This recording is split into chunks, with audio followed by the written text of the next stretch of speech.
Ek is Pastoor Charlie en hierdie is die Warrior Podcast. Kom geniet saam met my inspirerende boodskap uit die woord van die Here. Goeiemôre, vertrou dit gaan met jou goed.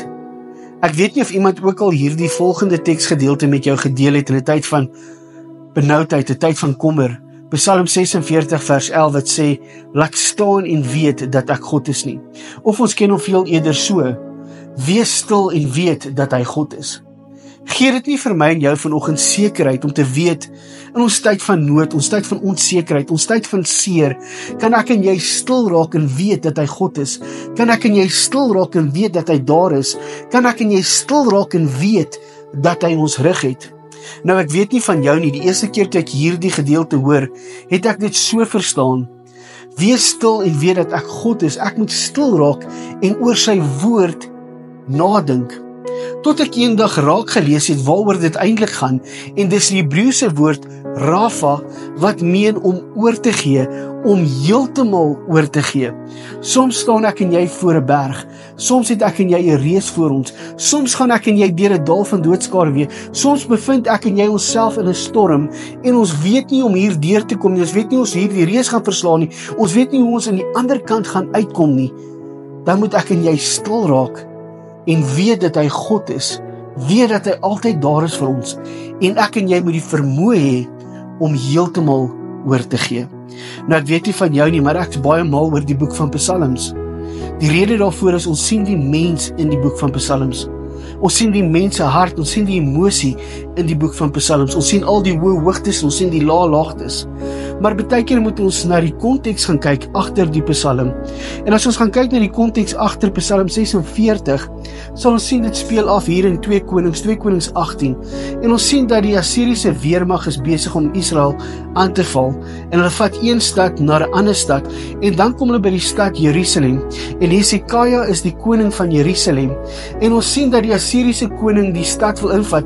Nou ek en jy moet besef dat die Assiriese mense was nare mense, was wrede mense. Hulle was van die stad Ninive.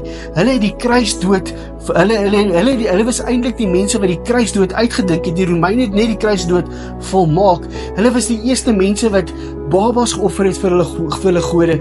Hulle was mense wat profete geslag het en teen die mure vasgesit het dat die mense kon sien. Hulle was 'n nare, 'n wrede weermag. En hier kom hulle op Jerusalem af. En die mense daar is bang. En hierdie koning besluit, hy gaan nie mense doodmaak nie. Hy gaan eerder na hulle toe gaan en sê, Hesekaja is nie 'n goeie koning nie. Kom oor na ons toe en julle sal eet en drink.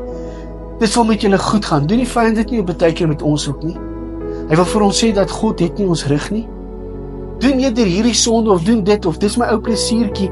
Hy kom en hy jok vir ons en ons glo hom baie keer. Maar Hesekaja glo hom nie. Weet jy wat doen Hesekaja? Die woord sê hy gaan na die tempel toe. Hy raak stil, hy gee oor aan God. En hy vertrou God, hy weet dat God daar is. En hy gee hierdie probleem vir God.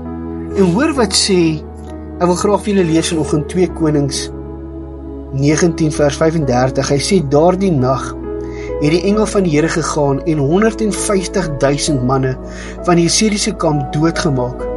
Toe die Assiriërs vroeg die volgende oggend opstaan, lê die lyke daar versprei. En die koning van Assirië het toe die kamp afgeslaan en hy teruggegaan Ninive toe en hy daar gebly. Hierdie was 'n vyand wat nie verslaan kon geword het. Hierdie was 'n wrede vyand, maar toe Hesekaja dit vir God gee, sonder dat hy 'n vinger moes lig, het God gekom en die vyand vir hom verslaan. In my en jou tyd van nood, kom ons wees stil en weet dat hy God is. Kom ons raak stil en weet dat hy daar is.